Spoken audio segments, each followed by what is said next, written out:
パビリオンにお越しいただきまして本当にありがとうございます。インドネシアから特別にお越しいただいた。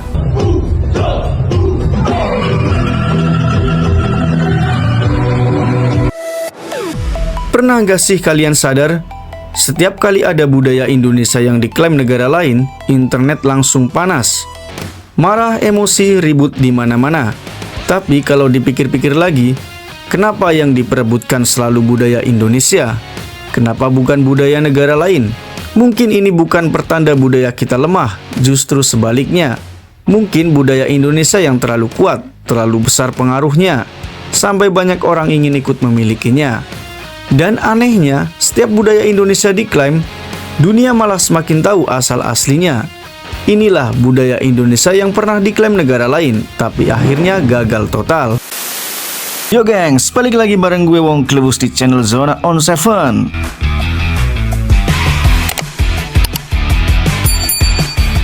Indonesia itu unik. Kita bukan cuma punya ribuan pulau, tapi juga ribuan budaya. Dari tarian, musik, makanan, sampai pakaian tradisional, semuanya punya identitas yang kuat. Dan mungkin karena terlalu kuat itulah budaya Indonesia seringkali diperebutkan. Tapi menariknya, setiap kontroversi muncul, hasil akhirnya hampir selalu sama. Dunia justru makin mengenal Indonesia.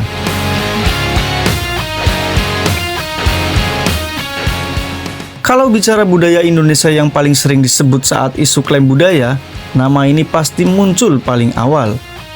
Reog Ponorogo.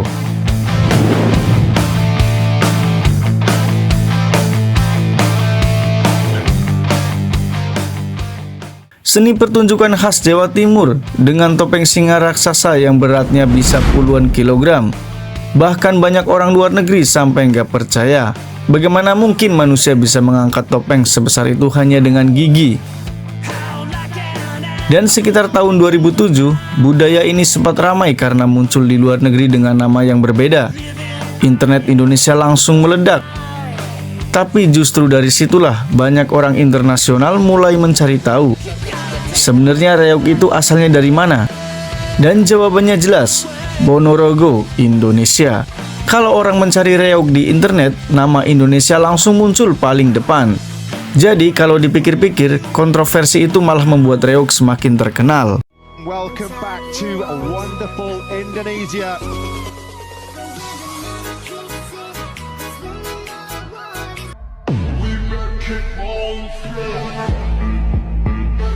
Kalau ada budaya Indonesia yang berhasil menembus level dunia, itu adalah batik.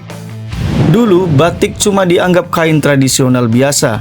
Tapi sekarang, dipakai presiden, dipakai artis dunia, dipakai di acara internasional.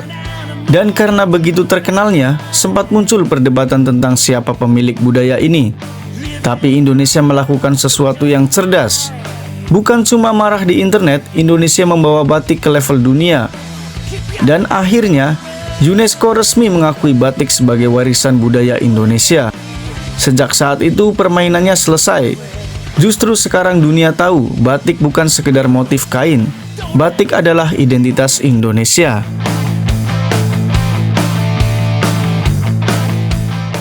Kalau bicara makanan terenak di dunia, nama rendang hampir selalu masuk daftar. Bahkan berkali-kali dinobatkan sebagai salah satu makanan terenak di dunia. Dan karena penyebarannya yang sangat luas, banyak orang luar negeri mengira rendang berasal dari negara lain. Padahal akar sejarahnya sangat jelas. Rendang berasal dari budaya Minangkabau di Sumatera Barat. Dan semakin orang memperdebatkan asalnya, semakin banyak juga orang yang belajar tentang budaya Minang, tentang tradisi merantau, tentang filosofi memasak rendang berjam-jam, tentang kenapa makanan ini begitu spesial.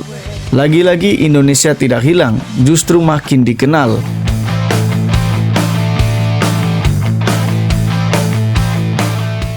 Ada satu momen yang pernah membuat Indonesia benar-benar panas. Tari pendet Bali muncul di iklan pariwisata negara lain. Dan reaksi masyarakat Indonesia waktu itu luar biasa besar. Tapi setelah diklarifikasi, yang terjadi justru menarik. Dunia internasional mulai penasaran dengan budaya Bali. Orang-orang mulai mencari apa itu tari pendet, apa itu Bali, dan hasilnya pariwisata Bali malah semakin mendunia. Kadang kontroversi justru berubah jadi promosi.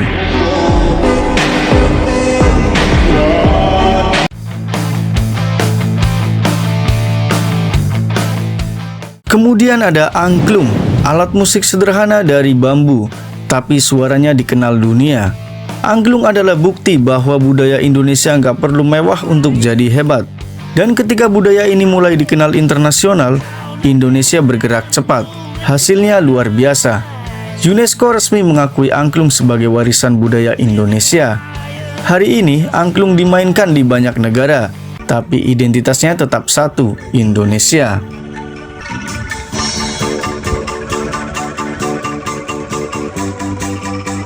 Osaka Kansai万博2025インドネシアパビリオンにお越しいただきまして本当にありがとうございます。インドネシアから遠く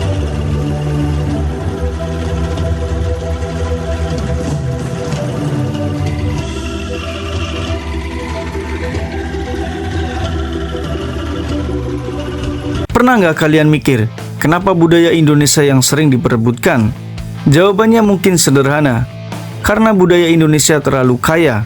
Indonesia punya lebih dari 17.000 pulau, ratusan suku, ribuan tradisi. Dan selama ratusan tahun, budaya Nusantara memang menyebar kemana-mana lewat perdagangan dan migrasi. Jadi sebenarnya, banyak budaya Indonesia memang sudah lama mempengaruhi kawasan Asia Tenggara. Dan itu bukan kelemahan, itu justru bukti pengaruh besar Indonesia sejak zaman dulu. Kalau menurut kalian, budaya Indonesia apalagi yang paling mendunia? Tulis di kolom komentar ya. Dan jangan lupa like dan subscribe karena di channel ini kita akan terus membahas hal-hal luar biasa dari Indonesia yang kadang bahkan orang Indonesia sendiri belum sadar betapa hebatnya. Salam budaya.